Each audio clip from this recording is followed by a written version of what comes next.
Po ako si Jomar dito, operator ng 30cm dito sa Bangbang branch. Nagamit po ito ng 4 araw na may total na 41 meters at 2 liter head.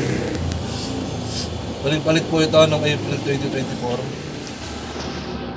2024. Naman yung capping na may 60% good condition po.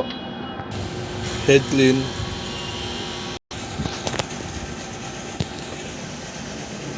Nalasan ng wiper at capping. Nozzle check. Waste tank na last disposal nung Sabado. Ground wire. Dito na mo nakalagay yung mga consumables ko. White tsaka film. Powder. CMY ko. Unused stock. Wala naman ako na-consume na white.